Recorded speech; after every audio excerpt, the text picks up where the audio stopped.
14절을 제가 봉독하겠습니다. 나의 반석이시오 나의 구속자이신 여호와여, 내 입의 말과 마음의 묵상이 주님 앞에 연락되기를 원하나이다. 아멘.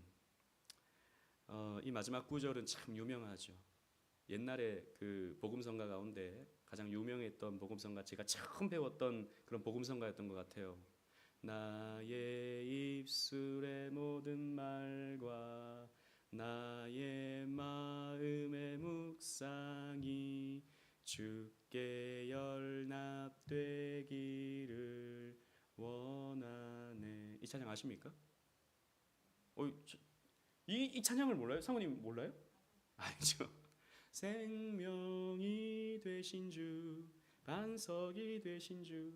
이 찬양인데, 저는 옛날에 이게 그냥 사람이 지어낸 그냥 가사인 줄 알았는데, 나중에 보니까 이 시편 19편에 있는 구절이더라고요. 그래서 우리는 이 시편을 잘 알죠. 복음성가를 통해서 잘 알죠. 그런데 또 우리가 이 시편 19편을 주목해야 되는 이유가 이 시편 19편은 참으로 신학적이기 때문입니다. 어떤 부분에서 신학적이냐면 우리가 최근에 우리 개혁주의 조직 신학 성경론을 배우면서 계시론을 다루었던 적이 있죠. 그때 우리 설권사님 그때 참석을 못 하셨던 때인데 그때 계시론을 우리가 살피면서 계시에는 크게 두 가지가 있다 그랬습니다.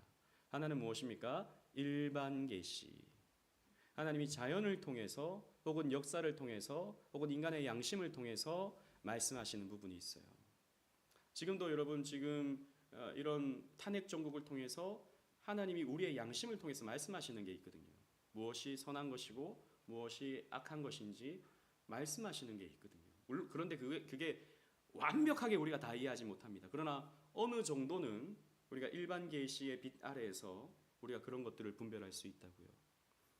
또 하나는 특별 계시입니다. 특별 계시. 특별 계시는 하나님이 직접 말씀해 주시는 거예요. 자연이라든지 인간의 양심이라든지 역사를 통해서 못 알아먹으니까, 인간들이 못 알아먹으니까 하나님이 직접 말씀해 주세요. 그래서 성경을 보면 이런 표현들이 많이 나오죠. 여호와께서 말씀하시기를, 여호와께서 이르시되. 성경은 다 하나님의 말씀이 기록되어 있는 것이죠. 그래서 하나님이 구약 시대 때는 현현을 통해서 기적을 통해서 또 선지자를 통해서 말씀하시다가 신약 시대에는 하나님이 이 성경을 완성하시고 성경을 통해서 우리에게 말씀해 주시죠. 이것을 우리는 특별 계시라고 말합니다.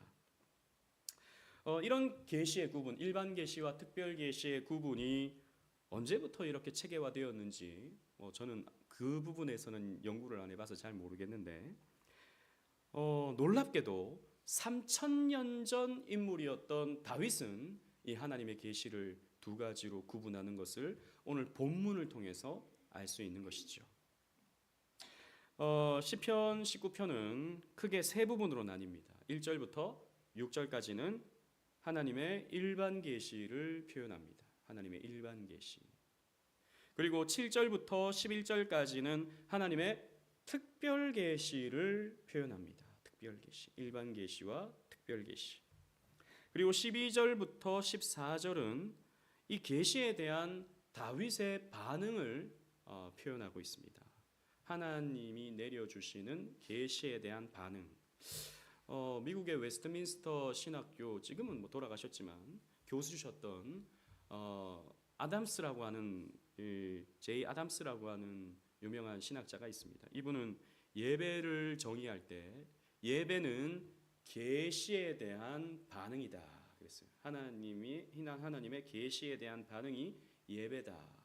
여러분 우리 수요밤 예배도 마찬가지죠. 우리는 오늘도 하나님의 이 특별 계시를 우리는 듣습니다. 이해합니다. 그러면 여러분들이 반응이 나와요. 내가 이렇게 살아야겠다. 하나님 이렇게 하나님 위대하신 분이시군요. 감사합니다. 찬송 받으셔서 여러분 찬송하게 되죠. 그리고 그분을 향해서 기도하게 되죠. 이게 예배입니다. 예배는 계시에 대한 반응이다. 혹은 여러분들은 북한산에 올라가서도 하나님이 보여주시는 참 아름다운 이 세계를 보면서 찬양하죠. 주 하나님 지으신 모든 세계 내 마음속에 그리워볼 때 이렇게 찬양하죠. 하나님, 이 하나님 만드신 세상이 참으로 아름답습니다. 하나님 영광 받으세요 라고 하는 게 뭡니까? 예배입니다. 예배. 개인적으로 예배하는 거예요.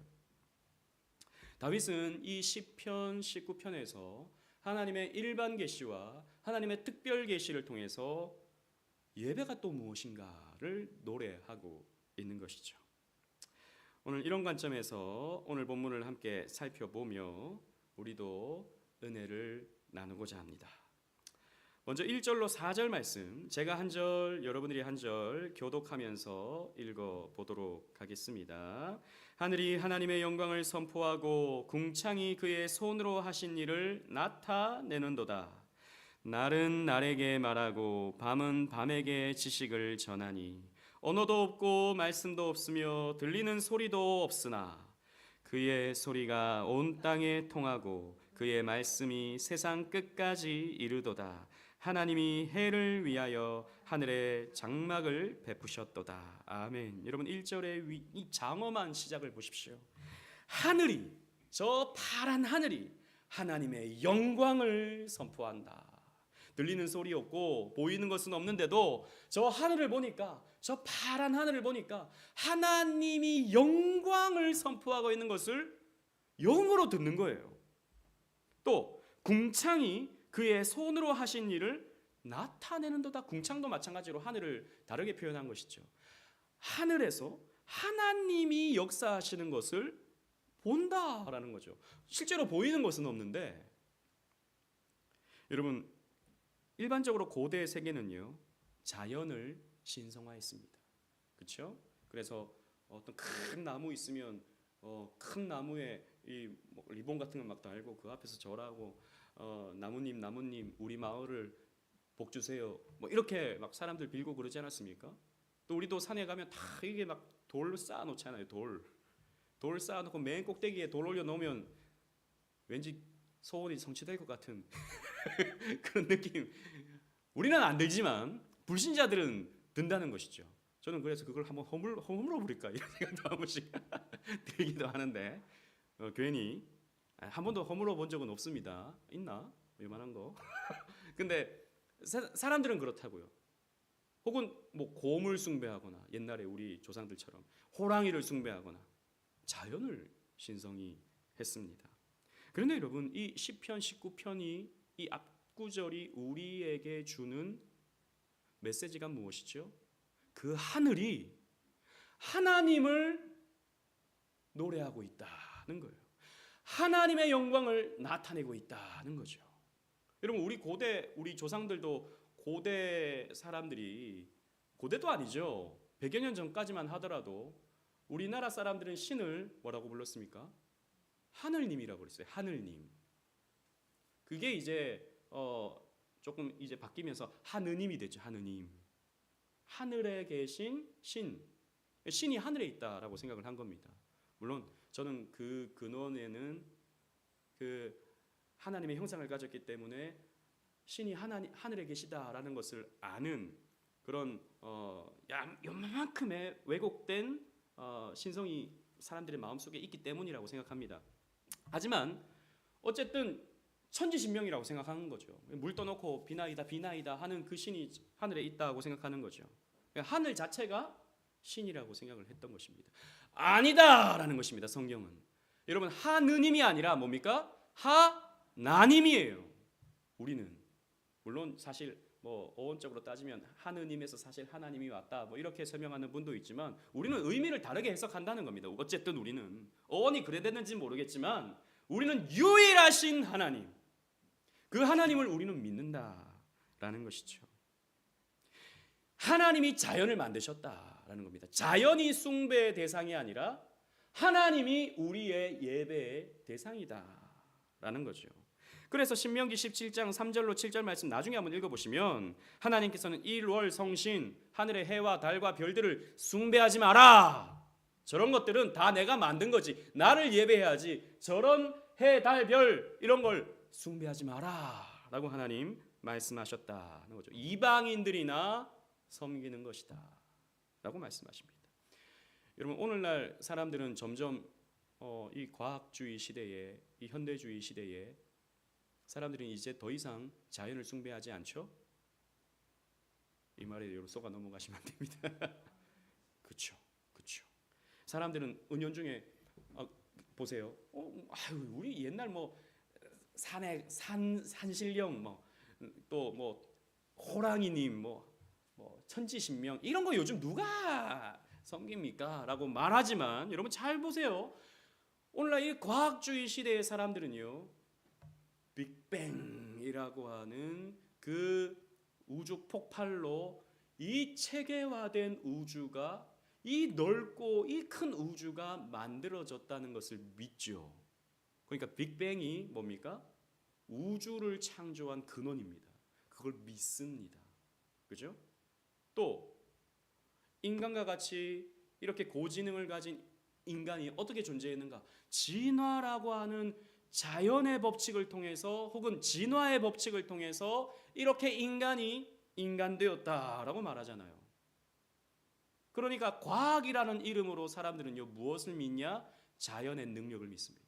그래서 사람들이 이렇게 말하잖아요. 자연의 섭리는 참으로 놀라워.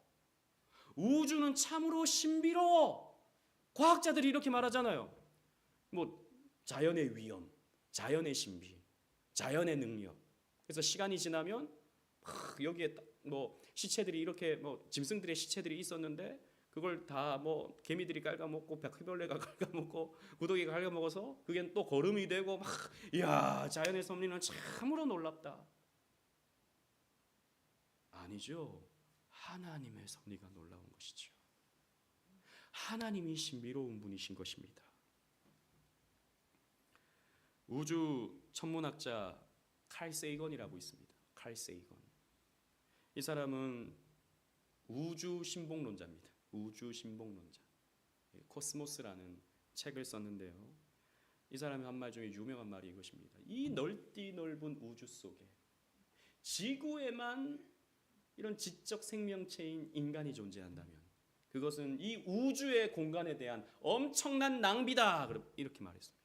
그러니까 이 넓은 우주를 왜 인간만 있어? 그렇게 생각하는 건 낭비 아니야? 외계인들이 이렇게 있을 거야 라고 이제 생각을 한 것이죠. 그 사람은 이제 기독교인, 그러니까 지구에만 지적 생명체가 있다라고 하는 이 기독교적 세계관을 자기가 갖고 있는 우주론적 세계관으로 비꼰 것이죠. 기독교인들 무슨 이 지구에만 하나님이 인간만 창조하셨어. 에이, 그건 엄청난 낭비지. 이렇게 비꼬면서 말한 것입니다. 그런데 우리는 이 넓디 넓은 우주 속에 인간만이 하나님을 섬기고 인간만이 하나님의 창조함을 받았다는 이 사실을 알 때 우리는 이렇게 감사하는 겁니다. 오, 하나님, 이 엄청난 우주를 우리에게 주셨군요. 이 넓디 넓은 우주를 우리에게 주셨군요. 그래서 우리는 저 밤하늘의 별들을 볼 때 하나님의 그 신성과 하나님의 그 위엄과 하나님의 영광을 봅니다. 아브라함이 저 하늘의 별들을 보면서 내 자손이 저 별처럼 많겠구나 라고 생각하면서 감사했던 것처럼 우리는 이 자연 만물을 보면서 하나님의 약속을 생각하고 하나님의 능력을 생각하고 하나님 앞에 감사하게 되는 것이죠. 이 차이인 것입니다.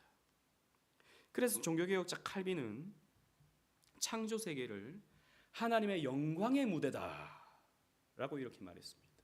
하나님의 영광의 무대가 이 세계다. 이 하늘, 땅, 저 우주, 저 산, 바다, 강, 아름다운 들판, 이런 것들이다는 것이죠. 하나님은 이 세상을 만드시고 보시기에 심히 좋았다라고 말씀하셨으며 그것을 통해서 하나님은 영광을 나타내시기를 기뻐하시는 하나님이십니다. 그래서 여기 선포하다 1절에 선포하다라는 이 말은요, 히브리어로 사파르라는 말인데요. 이 말은 정확하게 계산하다라는 뜻도 가지고 있어요. 즉 무슨 말이냐면 하늘이 하나님의 영광을 자로 잰 듯이 정확하게 보여준다라는 거예요. 분명하게 얄팍하게 보여주는 게 아니라 분명하게 하늘이 하나님의 영광을 보여준다라는 거예요. 그래서 스펄전 목사님은 이렇게 말했습니다. 잘 들어보십시오.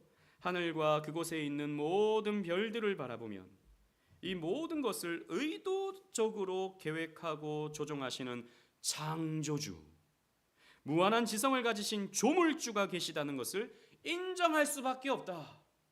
우리 아까 빅뱅 얘기했는데 빅뱅이 빵 터지면서 우주가 이렇게 120억 년에 걸쳐서 형성되었다라고 이렇게 설명하는데, 그럼 빅뱅은 어떻게 이루어졌나? 그건 우주과학자도 몰라요. 우주과학자들이 제가 최근에 본 유튜브 영상에 이런 말을 합니다. 빅뱅은 우주의 존재를 설명하지만 빅뱅 그 자체를 설명하지 못한다. 과학자가 하는 말입니다. 그럼 빅뱅 이전에는 뭐가 있었죠? 라고 하면 그건 모르지 라고 과학자들도 말한다는 것이죠. 그러니까 우리는 계속 가면 어떤 궁극적인 벽에 다다르게 되는데, 이성적으로나 과학적으로나 종교적으로나 궁극적인 벽에 다다르게 되는데, 우리는 그 벽을 뭐라고 말하느냐, 그 대상을 뭐라고 말하느냐, 하나님이다 라고 말한다는 것이죠. 스펄전 계속해서 이렇게 말합니다. 하나님에 대한 아무런 편견이 없는 사람이라면 이 모든 증거 앞에서 하나님의 존재를 수긍할 수밖에 다른 도리가 없다. 하늘은 하나님이 계시다는 것을 암시하는 것이 아니라 명백하게 선포한다 라고 했습니다. 인간의 죄성이 그것을 부정하는 것이죠. 하나님을 인정하기 싫어하는 인간의 죄성이 그것을 억누르면서 하나님을 거부하는 것입니다. 계속해서 5절 6절 말씀 보시면, 제가 5절을 읽고 6절 다 같이 읽겠습니다. 해는 그의 신방에서 나오는 신랑 같고 그의 길을 달리기 기뻐하는 장사 같아서, 시작. 하늘 이 끝에서 나와서 하늘 저 끝까지 운행하며 그의 열기에서 피할 자가 없도다. 아멘. 태양도 마찬가지예요. 강력한 에너지를 분출하는 태양도 고대 사회에서는 숭배의 대상이었습니다. 여러분, 저 마르둑이라고 하는 바벨론의 신은 태양신이에요. 태양신. 저 이집트의 라 신도 태양신이죠. 이 지중해 연안의 모든 신들은 태양을 신으로 여기고 태양을 대변합니다. 아폴론, 그리스의 아폴론도 마찬가지고 숭배의 대상입니다. 하지만 다윗은 하나님께서 해를 위하여 하늘의 장막을 하나님께서 베풀어 주셨다라고 말합니다. 그래서 태양을 이렇게 감춰 주시기도 하시고 태양을 이렇게 드러내시기도 하시고, 해가 장막에 있다는 표현은요, 해가 하나님의 영광에 비할 수 없는 피조물에 불과하다라고 하는 것을 보여주는 거예요. 그렇습니다. 해는 피조물에 불과합니다.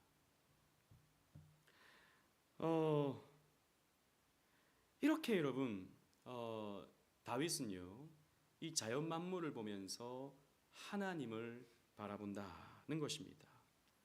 그러나 앞에서 말씀드린 것처럼 여전히 사람들은 하나님을 알지 못하고 이렇게 명백하게 하나님의 계심을 자연 만물이 보여주고 있지만 오히려 하나님을 향하여 도전하고 있죠. 과학이라는 이름으로. 왜 그렇습니까? 로마서 1장 18절 말씀 다 같이 읽겠습니다. 시작. 하나님의 진노가 불의로 진리를 막는 사람들의 모든 경건하지 않음과 불의에 대하여 하늘로부터 나타났나니. 아멘. 인간의 불의가 진리를 어떻게 한다고요? 막고 있다. 인간의 죄가 진리를 막고 있는 거죠. 인간이 눈을 감고 있는 겁니다. 나 안 볼래, 하나님 안 볼래 라고 하면서 눈을 감고 태양이 어디 있어? 하늘이 어디 있어? 이러는 거죠. 하나님이 어디 있어? 이러는 것입니다.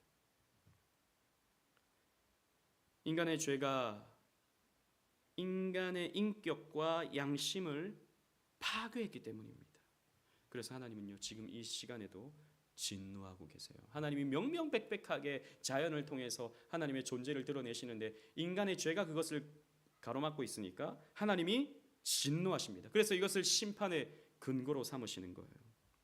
로마서 1장 19절 20절, 제가 19절을 읽고 20절 또 다 같이 읽겠습니다. 이는 하나님을 알만한 것이 그들 속에 보임이라. 하나님께서 이를 그들에게 보이셨느니라. 시작. 창세로부터 그의 보이지 아니하는 것들 곧 그의 영원하신 능력과 신성이 그가 만드신 만물에 분명히 보여 알려졌나니 그러므로 그들이 핑계치 못할지니라. 아멘. 핑계하지 못합니다. 나중에 난 못 봤는데요. 봤는데 뭘 못 봐? 하늘을 봤는데, 태양을 봤는데 뭘 못 봐? 이게 어떻게 저절로 있었느냐? 이게 어떻게 저절로 24시간 정확하게 우리 지구에 빛을 전해주느냐? 이게 그냥 우연히 그렇게 되는 것이냐? 아니라는 것이죠. 여러분, 유리 가가린이라고 아십니까? 1961년 4월 12일에 그 소련의 보스토크 1호를 타고 우주 비행에 처음 성공했던 사람이 이 유리 가가린이라는 사람입니다. 이 사람은 그래서 20세기에 가장 유명한 소련인이 되었습니다.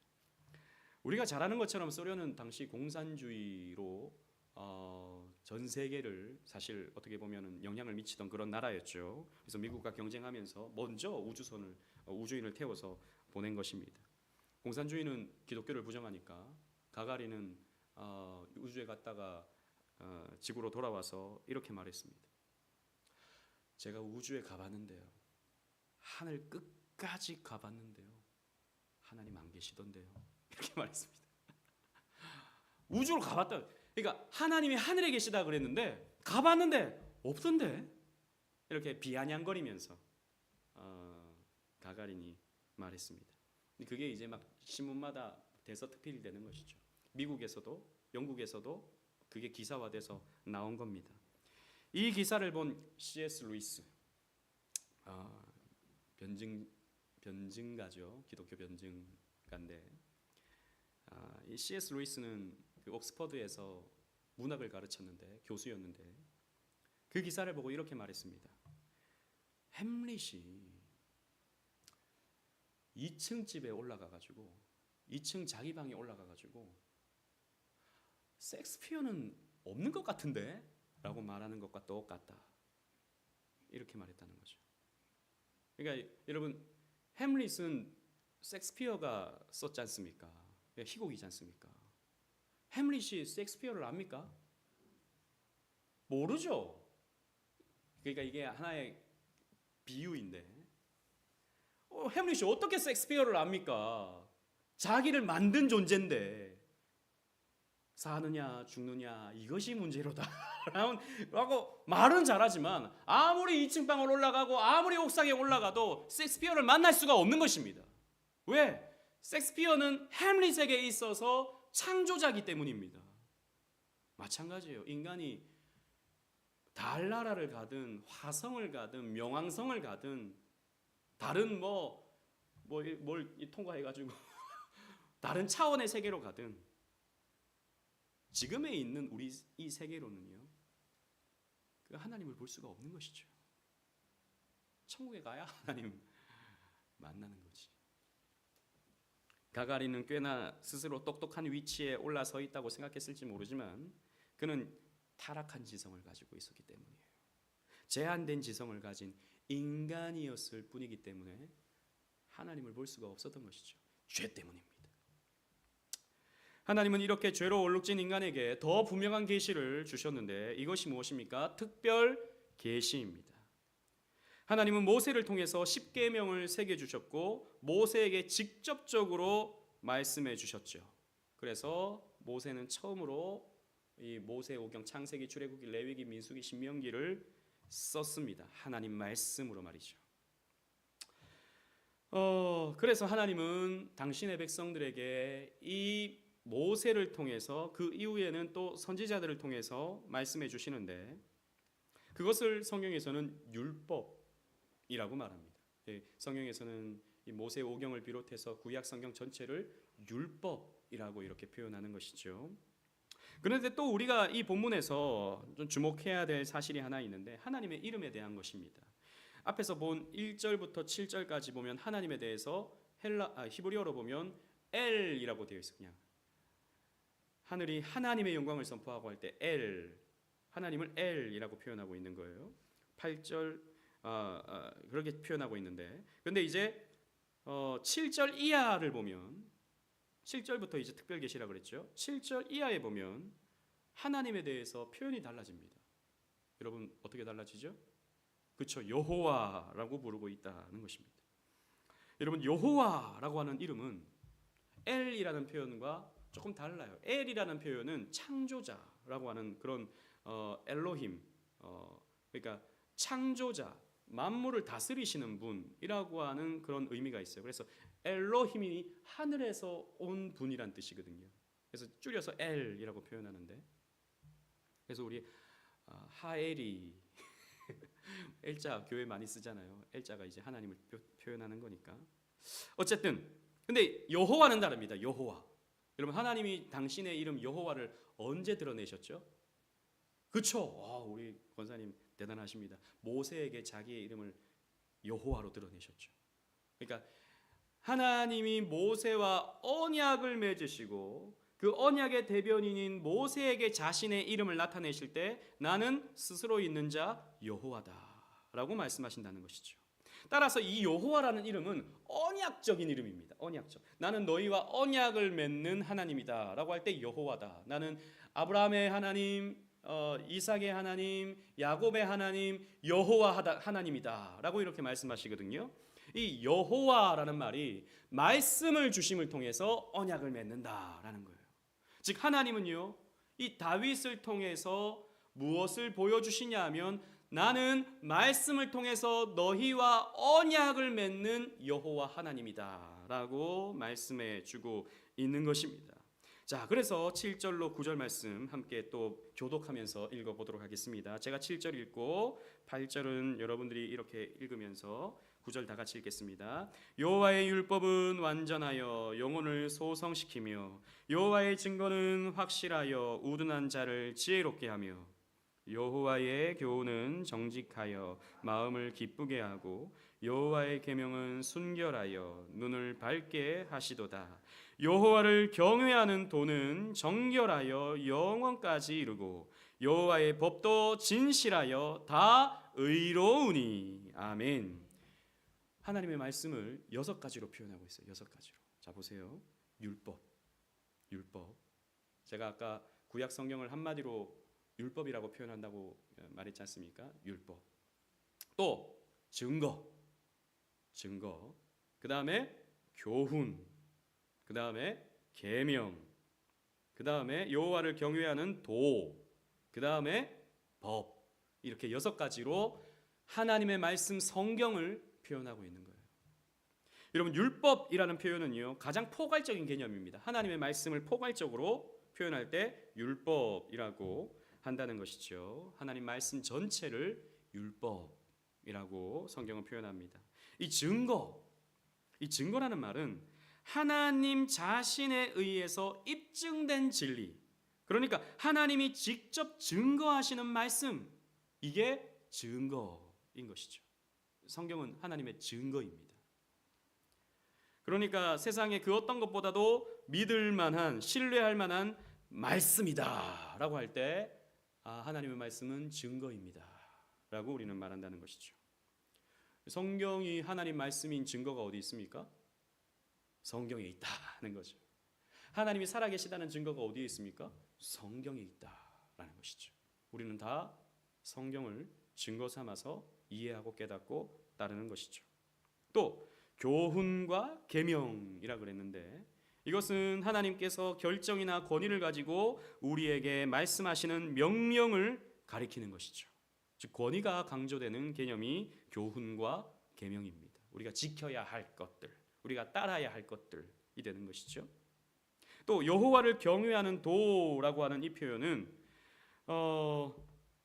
하나님을 경외하는 도구가 이제 이 하나님의 말씀이 된다라고 하는 그런 의미가 되는 것이죠.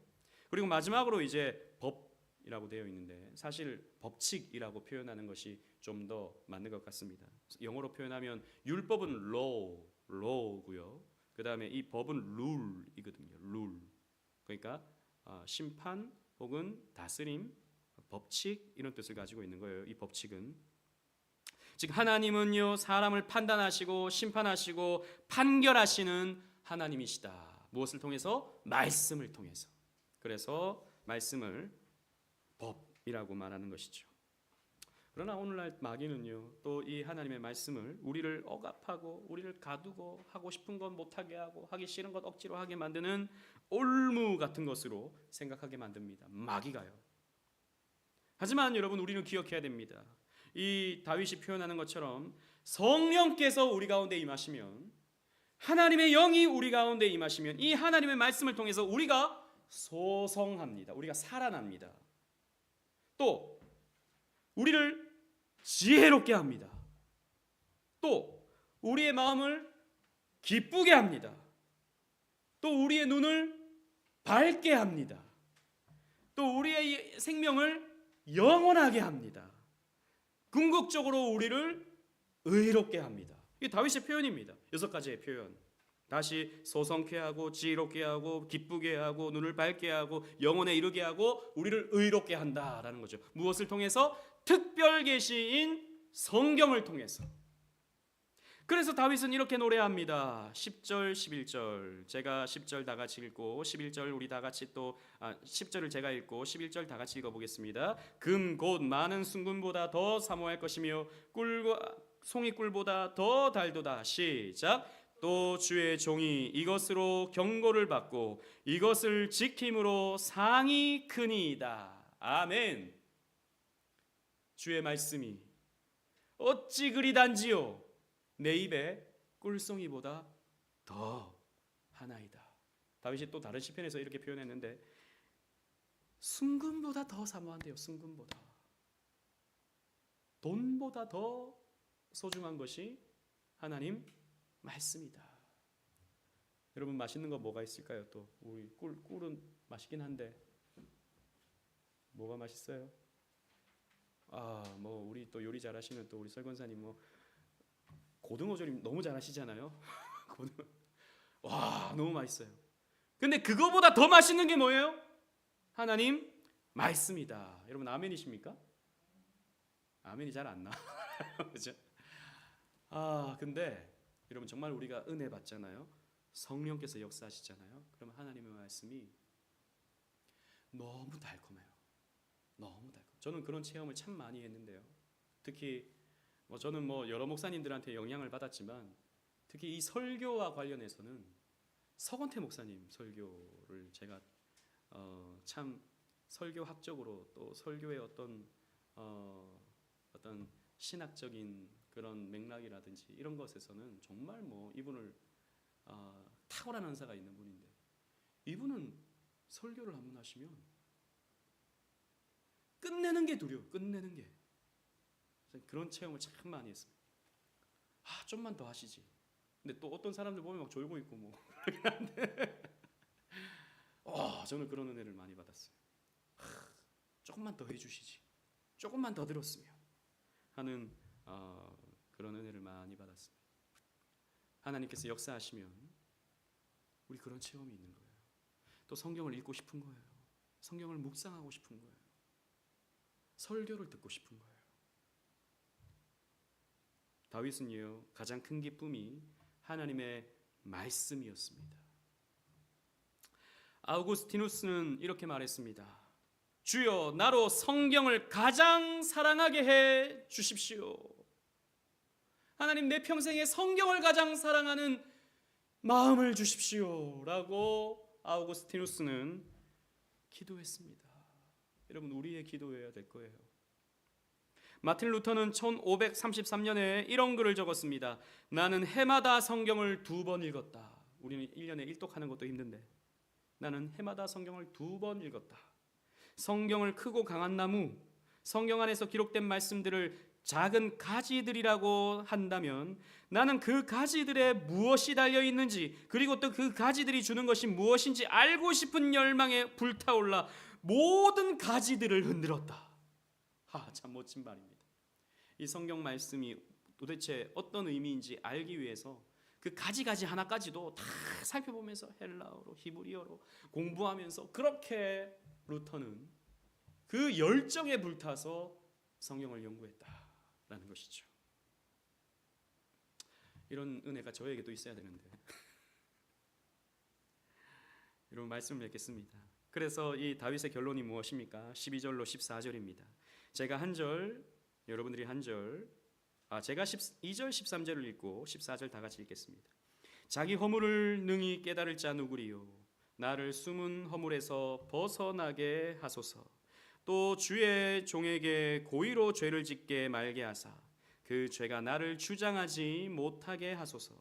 그리하면 내가 정직하여 큰 죄가에서 벗어나겠나이다. 시작. 나의 반석이시요 나의 구속자이신 여호와여, 말과 마음의 묵상이 주님 앞에 연락되기를 원하나이다. 아멘. 다윗은요, 하나님의 일반 계시와 하나님의 특별 계시를 통해서 하나님의 뜻을 헤아렸습니다. 그래서 이 다윗의 반응이 무엇이죠? 이 계시에 대한 반응이 무엇이죠? 하나님, 나로부터 죄에서 떠나게 하여 주옵소서입니다.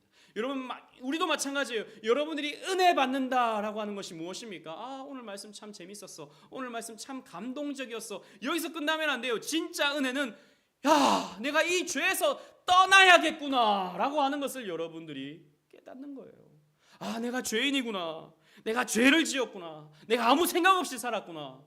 하나님, 이 죄에서 나를 떠나게 하여 주옵소서 라고 기도하는 것이 계시에 대한 반응입니다. 자기 허물을 능히 깨달을 자 누구리요? 나를 숨은 허물에서 벗어나게 하소서. 하나님, 나를 숨은 허물에서 벗어나게 하소서. 고의로 죄를 짓게 말게 하소서. 죄가 나를 주장하지 말게 하소서.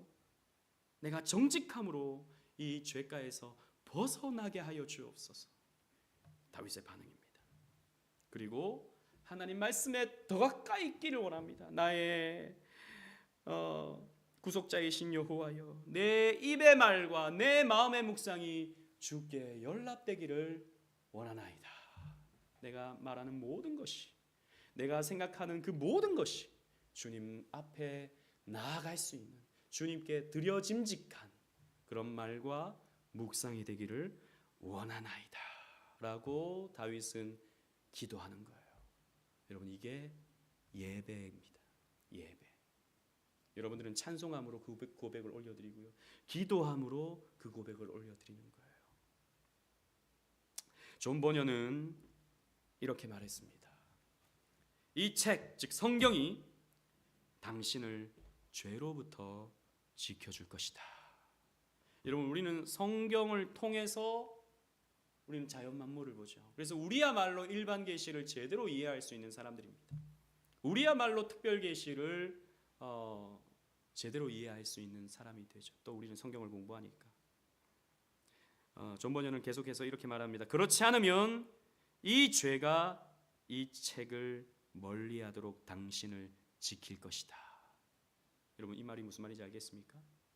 우리가 성경을 가까이 하면 성경이 우리를 죄로부터 지켜주지만 성경을 가까이 하지 않으면 죄가 이 성경을 막는다는 겁니다. 죄가 하나님의 은혜를 막아버린다는 것이죠.